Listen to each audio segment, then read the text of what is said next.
versículo 1 ao 7 diz assim: E uma mulher das mulheres dos filhos dos profetas clamou a Eliseu dizendo: Meu marido, teu servo, morreu, e tu sabes que o teu servo temia ao Senhor, e veio o credor a levar-me os meus 2 filhos para serem servos. E Eliseu lhe disse: Que te hei de fazer? Declara-me o que tu tens em casa. E ela disse: Tua serva não tem nada em casa, senão uma botija de azeite. Então disse ele: Vai, pede para ti vasos emprestados a todos os teus vizinhos, vasos vazios, não poucos. Então entra e fecha a porta sobre ti e sobre teus filhos, e deita o azeite em todos aqueles vasos, e põe à parte o que estiver cheio. Partiu, pois, dele, fechou a porta sobre si e sobre os seus filhos, e eles lhe traziam os vasos, e ela os enchia. E sucedeu que, cheios que foram os vasos, disse o seu filho: Trazei-me ainda mais um vaso. Porém ele lhe disse: Não há mais vaso nenhum. Então o azeite parou. Então veio ela e fez saber ao homem de Deus, e disse ele: Vai, vende o azeite e paga a tua dívida, e tu e teus filhos vivei do resto. Amém. Pode sentar, em nome de Jesus. Seminário da família, e o tema ele é bem amplo, né? Mas também fechado. É amplo em vários assuntos, mas é fechado em um conteúdo, que é família debaixo da graça. E isso é muito bom. Quando a gente está falando para pessoas que entendem que a graça de Deus se há manifestado, trazendo salvação a todos os homens, fica fácil entender o que é uma família debaixo da graça.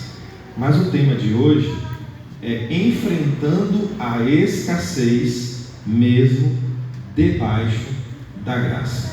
É porque muita gente entende que uma vez que eu aceitei a Jesus, a gente não vai ter problema nenhum. Não sei por que isso, irmãos. De repente, porque criaram aquela frase, pare de sofrer, né? E aí colocaram na frente de alguns tempos e acham que isso, por afirmação, é suficiente para poder dirimir ou acabar com todos os problemas. Não é bem assim. Até porque, se você ler o que Jesus disse, é que no mundo tereis, mas esse mais aqui vai dar uma explicação que a gente precisa olhar para ele. Tende bom ânimo. É que se Jesus está dizendo que a gente precisa ter bom ânimo, em algum momento eu tenho um mau ânimo. E o que ele está pedindo para a gente ter é um bom ânimo. E aí ele dá uma garantia: eu venci o mundo. Então, se Jesus venceu as adversidades, nós também iremos vencer. Aí entenda, enfrentando a escassez debaixo da graça, e aí vem um monte de situação que é bem atual: doença, desemprego, luto e abandono. Não, a taxa de desemprego ela é altíssima. E não somente isso, porque essa taxa poderia ser alta, mas poderia haver pessoas nessa alta atividade. Hoje tem 2 desempregados, 1 trabalhando, mas sempre vai ter 1 trabalhando e 2 desempregados. Não quer dizer que os desempregados serão sempre desempregados, mas não é isso que está acontecendo nos nossos dias. Nós temos notícia de pessoas que passam 5, 6, 10 anos sem conseguir um emprego, porque exatamente existe na sociedade atual uma falta de oferta de emprego. Agora deixa eu te dizer, tem trabalho. Que é diferente de emprego. Porque emprego é aquele que a gente entende aqui pelo regime CLT, carteira assinada. Você vai assumir o compromisso com o CNPJ, quanto CPF, para prestar um serviço e ele te pagar por ele, né? Mas o trabalho é quando você empreende esforço para conquistar o que faz a gente sobreviver. E o que acontece nos nossos dias é que muitos desempregados caíram no desalento e nem capacidade de trabalhar eles têm. E quando começam a trabalhar, já não querem nem mais produzir. E isso tem sido um grande problema. Quando você conversa com uma pessoa de RH, você encontra exatamente essa dificuldade. Eu quero um profissional de qualquer área, né? Vem 1000, aí passa 50 no primeiro teste, ela tem 5 vagas, consegue uma pessoa, né? Não é por falta de qualificação, é a falta do interesse de trabalhar. Porque quando eu quero trabalhar, eu pouco me importo qual é o regime que vai me fazer ter rendimento. Aí eu vou para a Bíblia agora. A história que nós vamos apreciar nessa noite fala de escassez. E toda escassez é diferente da falta. Falta é ausência de, escassez é pouco de. Então, todas as vezes que eu falar está escasso, não quer dizer que não existe. Existe algo. Tem pouco. Não vai dar para todo mundo, né? E a gente pode falar de algumas escassez, né? Eu ouvi meus avós contarem lá na década de 30, faltou gás. Então o pessoal correu para lenha, mas faltava lenha. Não no mato, na cidade, prontinha, colhida, cortada para poder pegar. Então quem quisesse pela escassez da oferta de lenha na cidade, teria que trabalhar, ir de pronta própria para o mato, cortar para poder trazer e poder cozinhar. Então existe sempre uma saída. O fato é que eu não posso me misturar com uma turma que grita que não tem saída. O crente tem a mente de Cristo, irmão, e sabe de tudo. Existe uma forma. Quando Davi fala sobre a questão da relação do crente ou do justo com Deus, ele diz assim: eu fui moço, hoje sou velho, nunca vi um justo desamparado e nem a sua descendência mendigar o pão. E isso é muito forte, porque está na Bíblia uma observação feita por um servo do Senhor Jesus. Se escassez é diferente de falta, eu vou descartar a falta, porque para o crente nunca vai ser assim, ou vai? Silêncio. Será que o crente vai viver de falta, irmãos? O Senhor é o meu pastor. Tu conhece essa promessa? Então eu tenho que descartar a falta, porque para o crente falta não vai existir, irmãos. Você pode adoecer, mas eu tenho certeza que Deus vai providenciar um meio de chegar a cura até você. Se for por meio de um remédio, se for por meio da mão de um médico, de uma orientação, ou quem sabe de uma própria intervenção divina, mas a falta da cura você não vai ter. Irmão, eu posso contar uma experiência, porque eu sou filho de missionários, né? Mas antes de ir para o campo missionário, meus pais eles relutaram muito e aceitaram a chamada.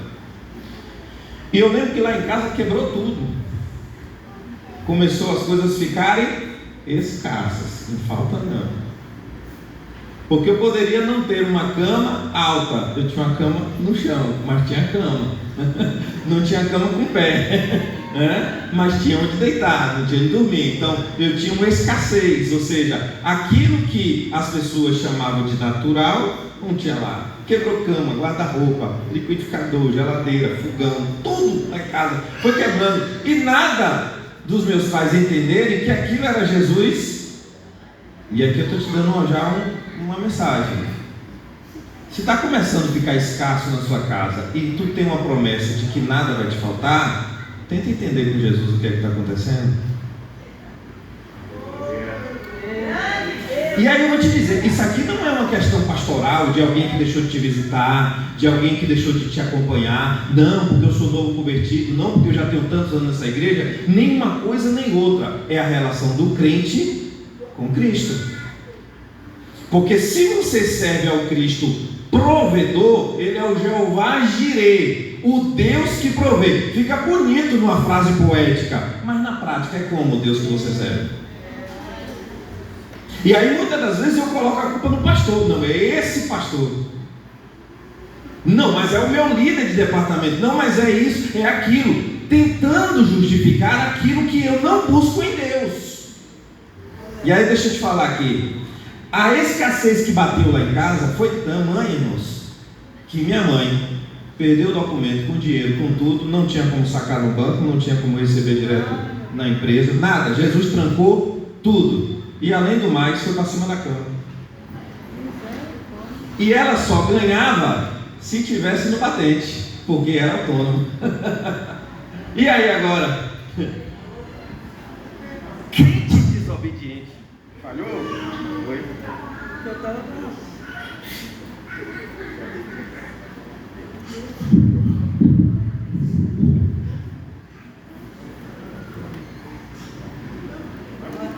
Glória a Deus. Vai dar certo. Crente desobediente, irmão, pode sair da escassez para a falta rapidinho.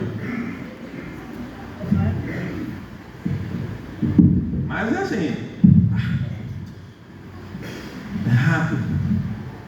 Crente desobediente. Mas o crente que obedece, Jesus até permite a escassez. Mas não é por muito tempo não, vamos? Então quando ela estava lá deitada na cama, pedindo a Jesus para curar, Jesus muda a chavinha e faz ela entender que aquela situação toda era por causa da desobediência de não aceitar o chamado. Então eu vou. Pronto. Não sei, da noite para o dia apareceu geladeira, cama, guarda-roupa, tudo. Glória a Deus. Parecia Jó resolvendo a situação dele. Sabe? Mesma coisinha, irmão. Isso acontece sempre. O que está na Bíblia vai acontecer contigo, desde que você sirva o mesmo Deus que está na Bíblia. Não tira nem põe. As experiências só em épocas diferentes, em lugares diferentes, mas o Deus é o mesmo. E eu lembro que uma vez, irmãos, isso aí a gente não sabe porque os adultos não falam para a criança. Eu era criança, né? E lá em casa não tinha nada para comer.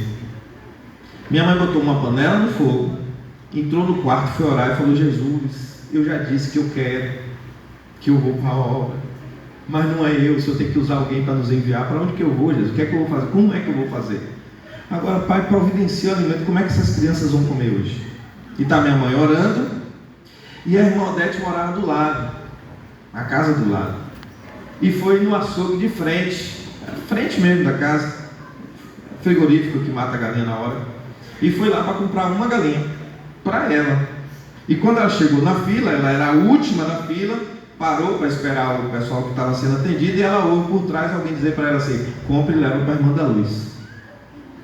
Ela estremeceu, olhou para trás, não viu ninguém, falou: essa coisa da minha cabeça. Deu mais 2 passos que a fila andou, e ela ouviu novamente: compre uma grande e leve para a irmã da Luz. Ô gente, olhou de novo, nada, mas ela percebeu que já não era algo normal. Ela só pediu a dela, irmãos. Quando ela colocou a chave na porta, ela não aguentou ouvir a voz pela 3ª vez, porque Deus bradou muito forte: eu lhe disse para você comprar uma grande para a irmã da Luz. Minha mãe está chorando no quarto, e Deus está guerreando lá de fora. Aleluia, Jesus. Ela voltou correndo: moço, qual é a maior galinha que o senhor tem? Vai, limpa ligeiro, pesa aí, me dá aí. Pagou e saiu correndo. Chegou na porta toda trêmula, morrendo de vergonha, porque como minha mãe era contadora e só andava nos panos, até hoje era assim, né? Ninguém tinha que ela estivesse passando necessidade. E eu quero te dizer que eu sei exatamente o que é isso. Muitas das vezes as pessoas te têm por bonito, por bem vestido, mas não sabem o que é que se passa da porta da rua para dentro. Mas Jesus sabe. E deixa eu te falar uma outra coisa, ninguém precisa verdadeiramente saber. Se Jesus sabe, é melhor. Glória a Deus. Hoje eu posso contar esse testemunho, mas tu acha que no dia eu teria coragem de falar? E quando ela chegou na porta, que bateu, irmã da luz. Aí meu irmão atende e falou assim, minha mãe está orando. Meu filho, então, peraí, entrega isso aqui a ela. Quando ela estava entregando, minha mãe aparece. Oxe, para ela foi pior, mas ela tivesse entregado a menina e saído correndo. Ela falou, irmã da luz, me perdoe, mas eu estou trazendo isso aqui para a senhora. Ela falou, irmã Odete, entra aqui. Aí a irmã Odete entrou e falou, aqui, irmão, foi Deus que te usou. A panela está aqui vazia, abriu o armário, olhou e mostrou, não tem nada. E eu estava orando, pedindo a Deus uma providência. Não estava no açougue, e ela contou toda essa história. Ela saiu, foi lá, foi no mercado e fez uma outra feira e trouxe. Porque quem faz essas coisas, irmão, é Jesus. Glória a Deus. Se ele usasse um ímpio, acreditaria. Imagine um crente ouvindo a voz do Espírito Santo. Então Deus tem suas formas, suas maneiras. Mas vamos para o texto. Uma mulher, das mulheres dos filhos dos profetas, clamou. Interessante que essa mulher não tem nome, a gente não sabe de onde ela era, mas o texto ele dá alguns indícios. Interessante que no primeiro século o historiador Flávio José parou sobre essa história para analisar quem era quem, para tentar trazer luz ao entendimento do texto sagrado. E o que é que ele descobre? Que há indícios de que esta mulher é viúva do profeta Obadias. E quem era o profeta Obadias? O profeta Obadias, ele era um servo de Acabe que servia no palácio. Agora, o que é que se fala de Obadias, servo de Acabe? Porque Acabe é o rei que casou com Jezabel. Jezabel era a mulher, sacerdotisa de Azera, de Baal, que fez toda uma busca pelos profetas e matou a espada os profetas. Mesmo sendo servo de Acabe, Obadias guardou profetas. E aí você vai entender agora o porquê que esta mulher é levantada no texto para nos trazer luz ao entendimento da palavra do Senhor. Obadias, como servo de Acabe, não concordava com o que ele estava fazendo, e a Bíblia diz que ele era temente ao Senhor. Em dois momentos o texto temente ao Senhor ele é citado. Você pode encontrar aí em 1 Reis capítulo 18 versículo 12, e no texto que agora nós lemos 2 Reis capítulo 4 versículo 1. No primeiro texto ele diz: o teu servo, o teu servo, temo ao Senhor desde a minha juventude. Então ele mesmo fala para Elias que teme ao Senhor. No segundo texto, a mulher dele, a viúva, fala: o teu servo temia ao Senhor. Então o temor de Obadias fez ele ter um comportamento totalmente diferente do comportamento de Acabe. Agora entenda, Obadias morre. Em que situação? Pelo menos duas. Ou de idade, morte natural, mas a segunda é a que é mais aceita pela tradição, porque havia uma perseguição aos profetas. No mínimo ele foi descoberto por ter guardado os 100, e por conta disso ele foi perseguido e morto. Mas esse registro ele é suprimido na história, mas há uma crença muito forte. E o que é que ocorre? Obadias morto deixa um problema para a esposa. Aqui agora é que a gente começa a entender algumas situações na nossa vida. Os problemas surgem, irmão, numa velocidade que a gente não tem capacidade de resolver. Segundo, problema ele não manda. Vamos começar lá das antigas. Mensagem por código Morse. Ele não manda telegrama. Ele não manda mensagem, mensagem de texto, não manda. Ele não manda WhatsApp, e-mail, não, nada disso. Não faz sinalzinho de fumaça. Estou chegando aí. Quando você vê, ele derrubou a porta, entrou e falou: cheguei, resolva. É assim, desta forma. E o crente que é crente, tem que falar assim, né? Porque tem muitos crentes que não são crentes, né? Porque ele tem comportamento de crente, saúda como crente, veste como crente, carrega a Bíblia de crente, mas na hora das situações adversas, cadê a fé? Sem fé é impossível agradar a Deus.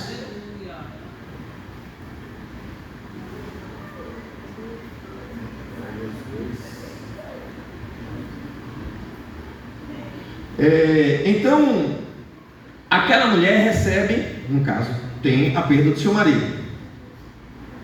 E quando perdeu o marido já é uma situação difícil, complicada, principalmente nessa época. Como ele era funcionário do governo, então no mínimo ela era bem abastada, né? Não tinha falta de nada. Tampouco estava se preocupando com propriedades, porque o governo mantinha eles. Percebe a situação? Mas não tinha INSS, né? Previdência Social, que quando a pessoa, aquele que é o beneficiário, morre, passa para o outro. Não tinha isso, né? A situação aqui nesse período não tem. Aí entenda uma situação.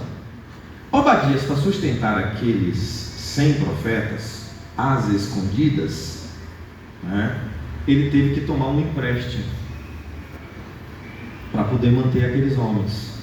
Ele, por conta própria, decidiu peitar o rei, esconder profeta e ainda sustentá-los.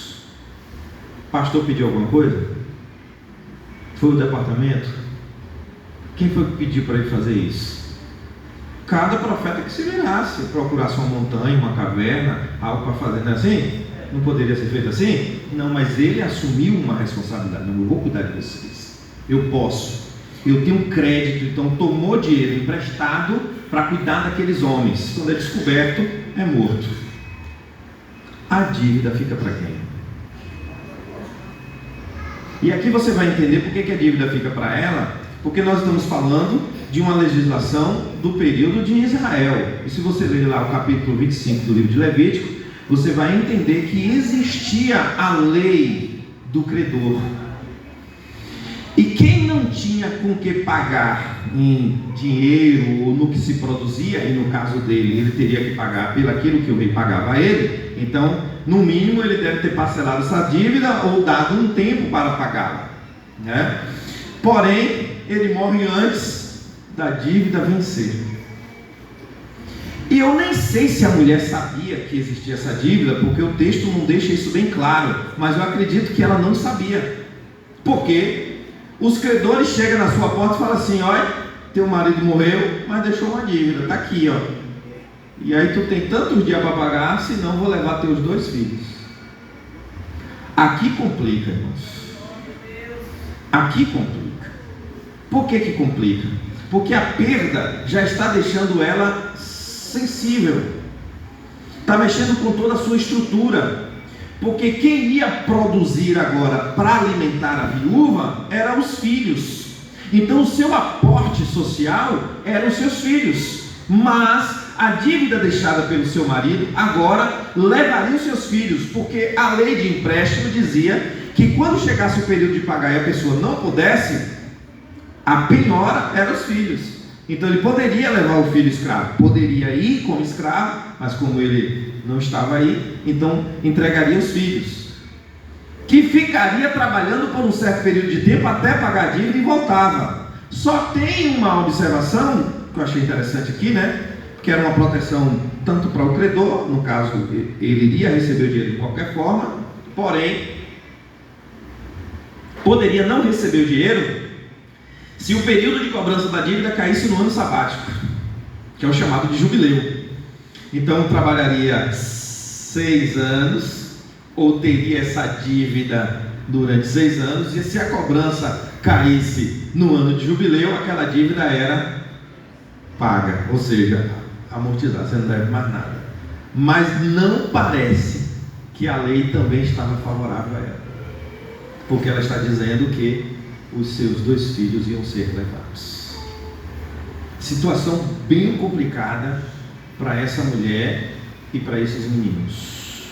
porque teriam que trabalhar para pagar algo que não iria produzir nada para eles. Imagine se fosse no primeiro ano, e trabalharia 6 anos, irmão, para pagar uma dívida, e que eles não juntariam nada. Então eles só teriam direito no 7º ano, que não pode se trabalhar no 7º, seria o ano sabático. Então só iriam começar a trabalhar no 8º ano para poder sustentar. Como que essa mulher ia comer? Todas as necessidades básicas, como que ia ser? Percebe o quão profundo é essa história, para a gente começar a entender que o teu problema não é tão grande assim? Muitas das vezes a gente tem a capacidade de amplificar as coisas, e esse eu não suporto mais, eu não aguento mais, parece ser a válvula de escape para dizer que o problema se resolve num grito. Não. Primeira coisa, aquele homem com a qual ela era casada era um homem temente a Deus, e a Bíblia Sagrada diz que o homem que teme ao Senhor, ele é bem-aventurado. Bem-aventurado o homem que teme ao Senhor. O homem de bem deixa herança para o filho dos filhos. Mas esse aqui me parece que deixou uma dívida. Vou te provar que não. Primeiro, que aquilo que a gente presta de serviço ao Senhor, por mais que eu me endivide, não será dívida. Deus vai me pagar. Haverá uma recompensa do Senhor em tempo hábil de solucionar situações adversas na minha vida, que somente a fé é a chave para abrir a solução. Glória a Deus. Aqui está o grande segredo. Primeiro, Obadias sabia que a sua mulher iria enfrentar adversidades lá na frente. Então o que é que ele faz como homem da casa, como homem de família, como homem que está diante do Senhor? Teme a Deus. Segundo, presta serviços a Deus, servindo a um mau rei. Eu tenho uma mensagem que eu prego que fala assim: todo faraó precisa de um José para administrar suas coisas. Todo faraó malvado, idólatra, cheio de, que não gosta de Deus, precisa de um José. E o José é a figura da pessoa que teme a Deus, que respeita as leis de Deus, que se comporta conforme a lei de Deus, independente de onde ele esteja. E o que acontece muitas das vezes é que eu quero de Deus, mas não me entrego a Deus. Mas Obadias se entregou. E se tivesse, irmão, um resquício de entender que Obadias estava contra aquele reinado, acontecia o que aconteceu com ele: seria morto. E aí agora ele faz aqui o que eu vou chamar aqui na frente, irmãos, de a solução. O que é solução? Existem 2 formas de eu ter uma solução. É a preventiva, que eu previamente vejo que eu vou precisar disto e eu antecipo. Vamos falar numa linguagem mais popular, né? Poupança. Não levanta a mão não. Quem coloca dinheiro na poupança aqui? Não precisa falar, mas aprenda a fazer isso. Eu não sei se você já fez esta oração, se você já parou diante de Deus para dizer assim: Jesus, me ensine a poupar, guardar, ter uma reserva. Vou falar José de novo. Vai vir um período de falta aí, de escassez. Não vai ter alimento para todo mundo, vai ter para algumas pessoas, mas não vai ter para todo mundo. E qual é a solução, José? Vamos poupar. No período em que eu puder produzir, eu vou guardar. E vou guardar de uma forma que eu vou ter para comer agora e vou guardar para comer depois. Eu não posso gastar tudo o tempo todo. Então, quando a gente não sabe poupar, a gente vai criar um problema lá na frente, porque Quando ele chegar, ele vai querer seus 2 filhos para poder você pagar a dívida. E muitas das vezes não tem os 2 filhos. E a situação só vai se complicando. Então poupar é uma coisa. Agora, me mostra que Obadias poupou. Quando ele tira 100 homens e diz assim: me emprestem dinheiro para alimentar 100 homens. Obadias está colocando na poupança do céu. Não junteis tesouro na terra, em que a traça e a ferrugem a consome. Ajunteis, pois, tesouro no céu, porque lá o ladrão não rouba, domina, nem a traça e a ferrugem consome. É muito difícil pregar uma mensagem dessa para quem não conhece a Bíblia, mas para quem conhece fica muito fácil de entender, porque tem muitas pessoas que se endividaram, que entraram em situações adversas financeiramente falando, porque não tem compromisso com Deus. Fala de dízimo para ele, é a mesma coisa de dar um tapa na cara. Fala de dar uma oferta para ele, é a mesma coisa de estar fazendo uma cobrança indevida. Fala para ele, irmão, que existe uma necessidade financeira na igreja e que ele é um colaborador disso, sendo fiel ao que a Bíblia ensina. É como se estivesse, sabe, humilhando ele em praça pública, porque a pessoa se sente constrangida de ouvir tais assuntos. Mas quem fez isso no coração de Obadias? E olha que ele não tinha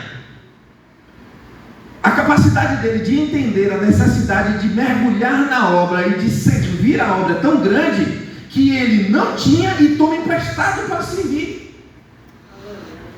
Agora, você tem e não serve. E muitas das vezes quer ter um sucesso financeiro em sua casa, quer ter um sucesso de bens em sua casa, quando você mesmo é infiel ao Senhor. Aí eu vou te dizer, tu tem o que tem hoje, porque Deus permanece fiel.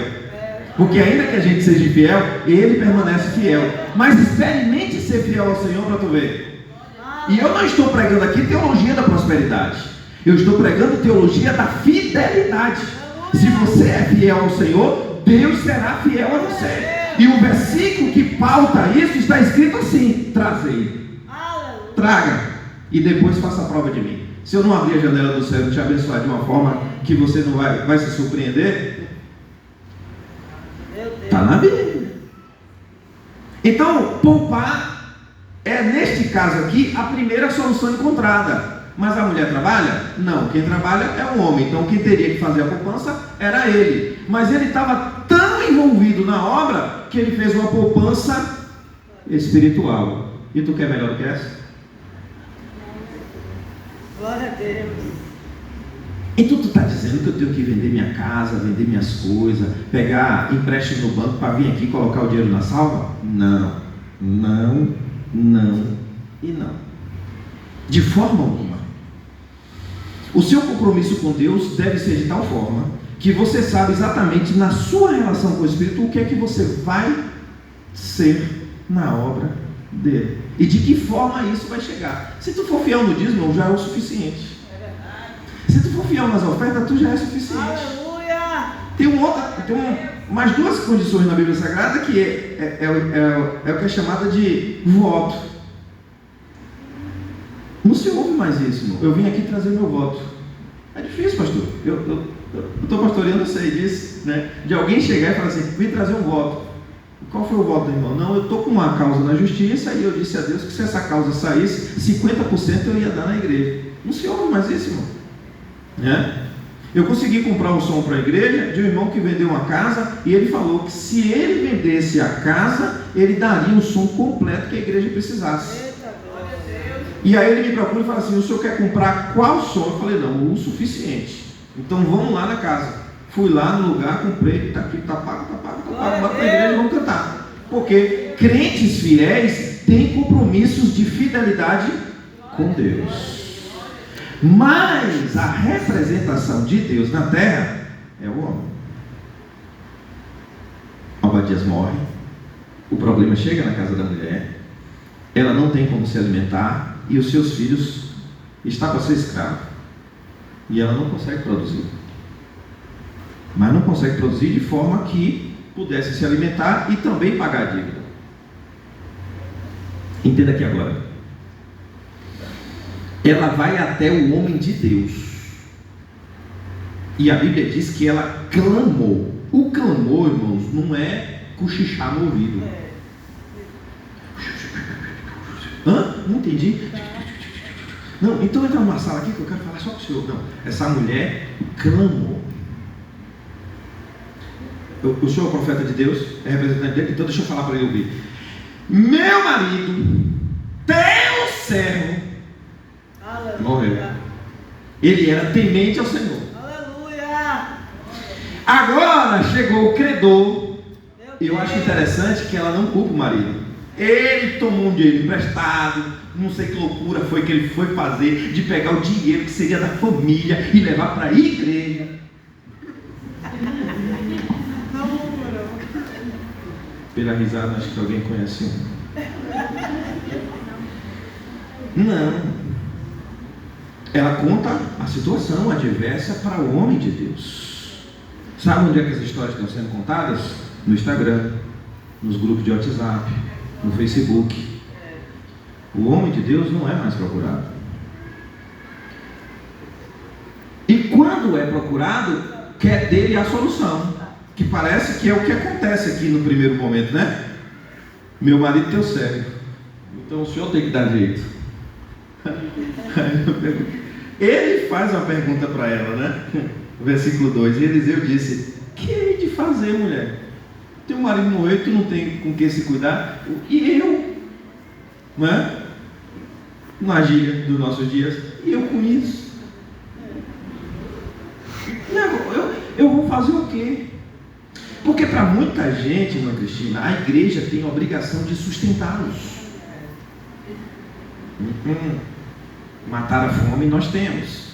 A pessoa chegou aqui com fome, nós temos que providenciar o que comer. Chegou com frio, nós temos que agasalhá-lo. Mas eu não vou ser uma previdência social. Não é isso. Essa não é uma função da igreja. A função da igreja é de socorro e não de sustentação. A manutenção da causa do Senhor é feita por crentes transformados. Afinal de contas, quem vai trazer os bens para socorrer aquele que vai chegar com fome e com frio? Não é os crentes que Deus já abençoou? Então quer dizer que eu vou viver a vida inteira dentro da igreja, amaldiçoado, vivendo? Eu gosto de crente que crente inteligente entende a mensagem rapidinho. Aí fica fácil pregar. Quando Pedro e Tiago chegam na porta do templo, ele conta uma situação que estava ali de anos. Permitiram que um coxo, que um paralítico, um deficiente físico, na linguagem atual, pedisse esmola na porta do templo. Mas ninguém que orava naquele tempo um dia parou para falar assim: levanta e anda em nome de Jesus.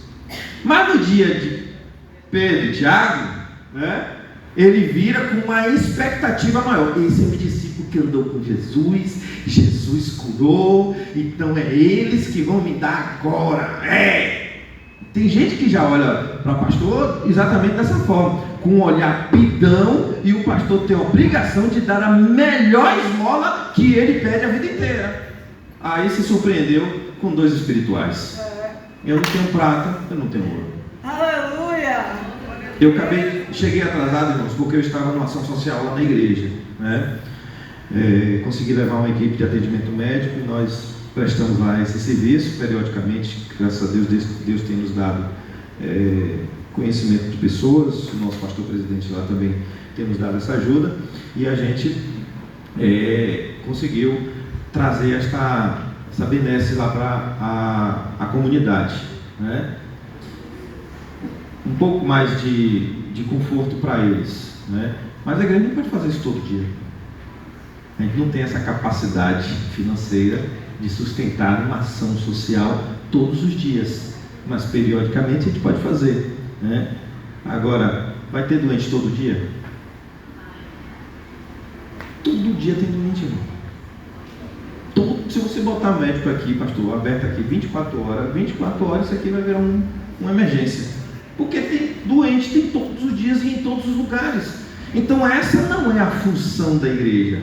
Então periodicamente a gente faz para atender uma demanda, diminuir a tensão, e aproveitamos o momento também para pregar a palavra do Senhor e dizer que a igreja está ali para auxiliá-los, né? Mas o que as pessoas querem é que a igreja seja um hospital, que a igreja seja um hotel, que a igreja seja um restaurante, que a igreja seja, sabe? Essas condições têm que ser na sua casa. Agora vem a pergunta do profeta: o que tu tem tem aonde? O que tu tem em tua casa? É o que tem em tua casa que Deus vai usar para abençoar a tua casa. Agora, não guarde mais de escritura. Não ouça essas músicas que o mundo aí, meu Deus. Antigamente, Matias, dá até para a gente se estremecer na base, né? Que é uma música que, meu Deus, não tantos ouvidos. Mas hoje, dizer que essas músicas de hoje em dia atraem alguém, pelo amor de Jesus Cristo, né? O pior que atrai. Bota um show aí, tem não sei quantas pessoas lá na frente pulando, dançando, não sei o que, esfregando, fazendo isso, descendo, subindo. Uma coisa que você fala, meu Deus, como que houve isso? Né? Então cuidado com o que é que tem em sua casa, porque é o que tem dentro de sua casa que Deus quer usar para abençoar a sua casa. Glória a Deus. O que você tem em sua casa? O bom, irmão, é que aquela mulher tem lembrança de algo que era extremamente precioso para o ministério de Abadias, que era o azeite. Ele deixou uma dívida, mas ele deixou uma bênção. Glória a Deus. Eu gostei disso aqui quando o Espírito me deu essa mensagem, irmão. Falei, ô Jesus, a poupança era a botija de azeite. Glória a Deus. Glória a Deus.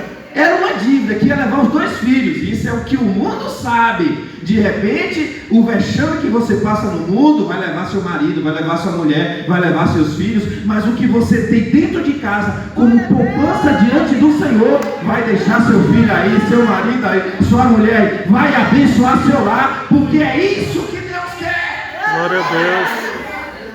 Glória a Deus. Uma botija de azeite. Oxente, mulher, tu tem tudo na vida. E aí eu vou fazer o que com uma botija de azeite? Se eu vender, não vai dar nem para comprar o pão de amanhã. Vai. Aqui agora vem um segundo segredo. Tu tem amizade com a tua vizinhança?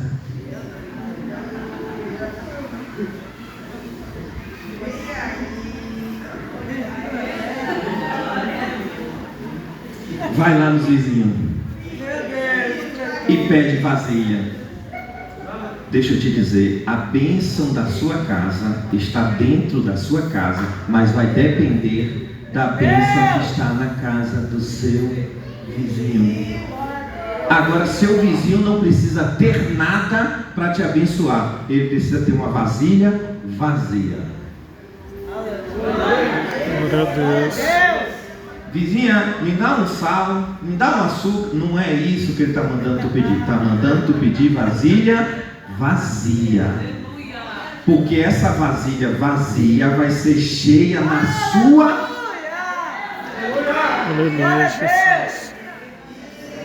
O filho da tua vizinha é uma vasilha vazia. Tu consegue trazer dentro da tua casa para encher ele de óleo. Esse óleo é o Espírito de Deus, para ele ir para a casa da vizinha de novo e fazer com que esta casa também seja abençoada.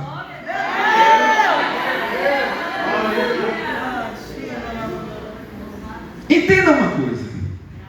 A poupança que esse homem deixou, irmão, foi tão grande, porque o texto está assim, ó. Olha, vai, pede para ti vasos emprestados a todos os teus vizinhos, vasos vazios e um pouco. E não poucos. Eu gosto da tradução que diz assim: muitos vasos. Muitos. Então, e eu vou te falar, aqui no conjunto que é tudo condensado, seria até fácil para ela correr os caminhos aí e pedir. Mas não era assim. Não era assim. A pessoa tinha que bater uma canelinha.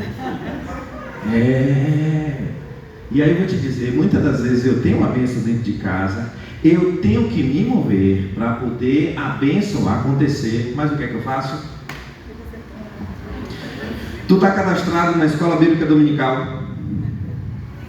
Se tá, quantas faltas tu tem? Tu está frequentando culto de doutrina? O evangelismo da igreja, tu faz parte dele? Como é que está a tua participação no círculo de oração? Eu quero bênção, mas eu não quero bater canela para ir atrás de vasilha, para poder a bênção da minha casa encher as vasilhas vazias.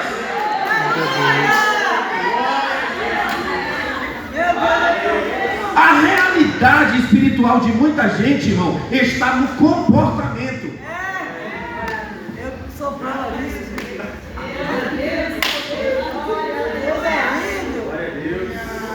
Começa a tocar aí. Mas desceu o anjo. Para tu ver se não bate asa.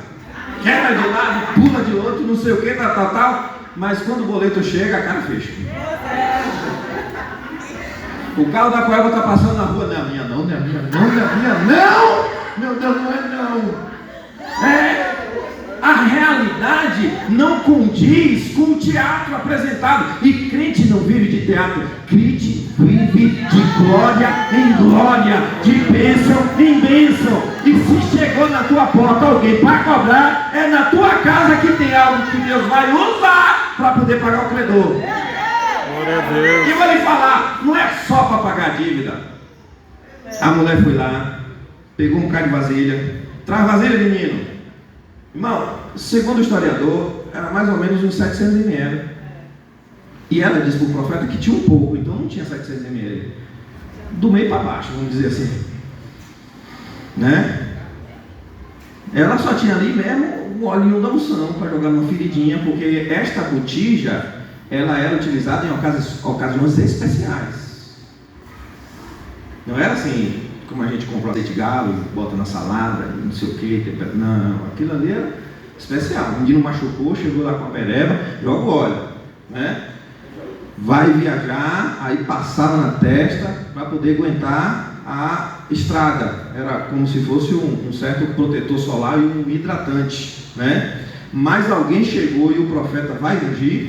Reis foram dessas botijas que foram derramadas azeite, profetas foram dessas botijas que foram derramadas azeite, sacerdotes foram dessas botijas que foram derramadas azeite. Então, se eu olho para a botija e vejo a importância que ela tem e a bênção que ela deu a pessoas significativas dentro da Bíblia Sagrada, a Bíblia chega a dizer o óleo que desce a cabeça, que escorre a barba de Arão, porque ali, neste ato de derramar o óleo, o Senhor ordena a bênção e a vida para sempre.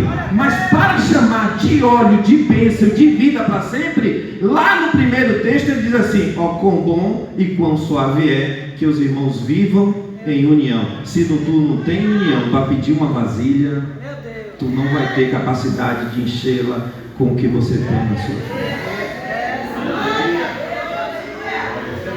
Poupança. E aí eu quero te dizer que a Bíblia dá pelo menos 3 bases para isso, que está no Lucas, Colossenses e Coríntios. Em Lucas capítulo 6, versículo 38, Jesus diz assim, ó: dar, poupança, dar, e vos será dado.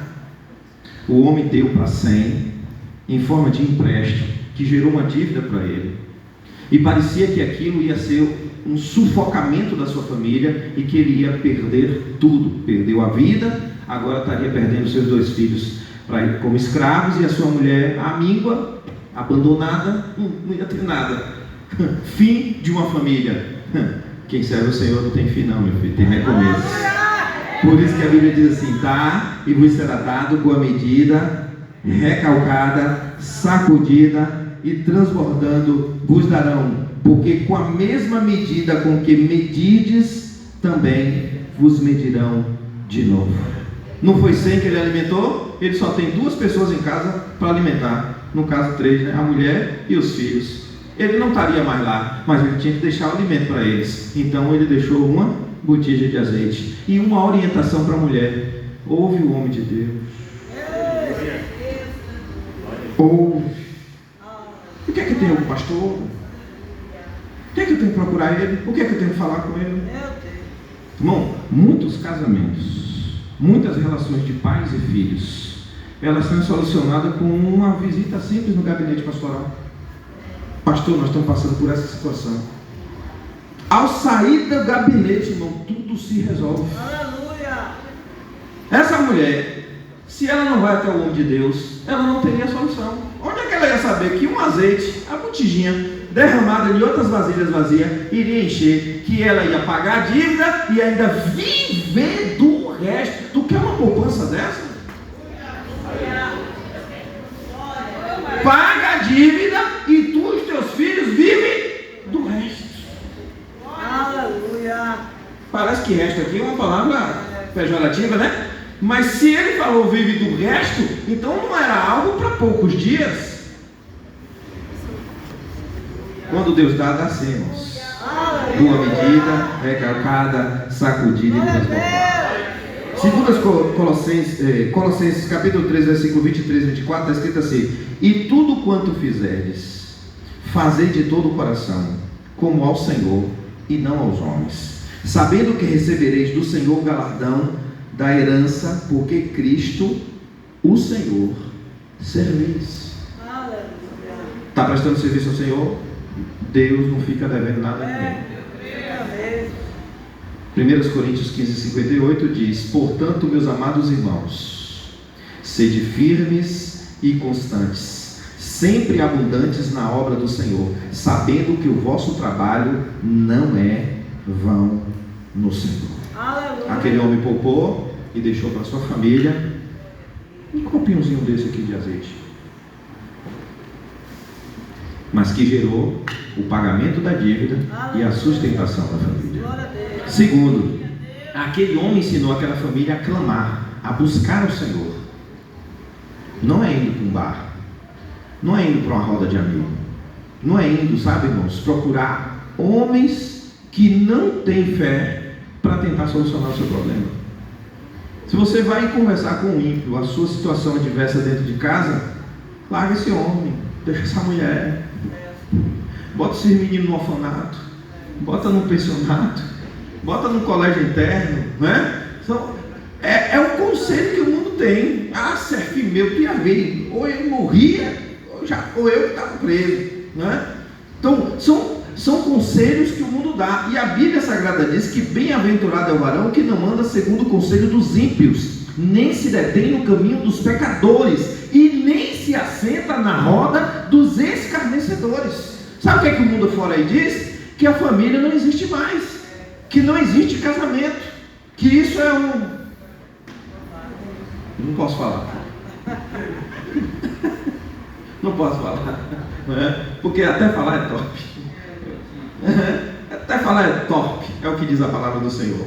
Mas aquele homem ensinou aquela mulher a clamar. Então, primeiro você vai poupar, e a poupança do Senhor você já aprendeu como é. E segundo, quando chegar a adversidade, para acionar essa poupança, a gente não vai diferente. Eu vim aqui arrancar o dinheiro da poupança aí. Não é com o gerente que você fala? O gerente é Jesus. Aleluia. Clame ao Senhor. Eu tenho mais 2 versículos aqui para você para encerrar.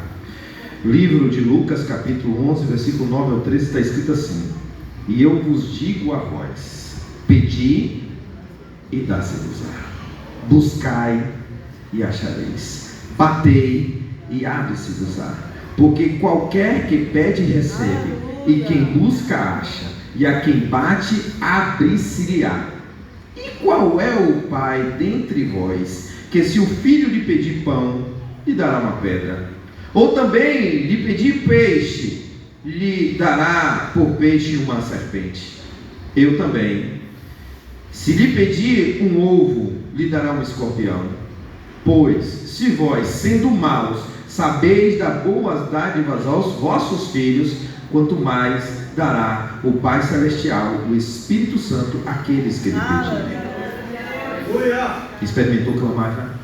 Aleluia.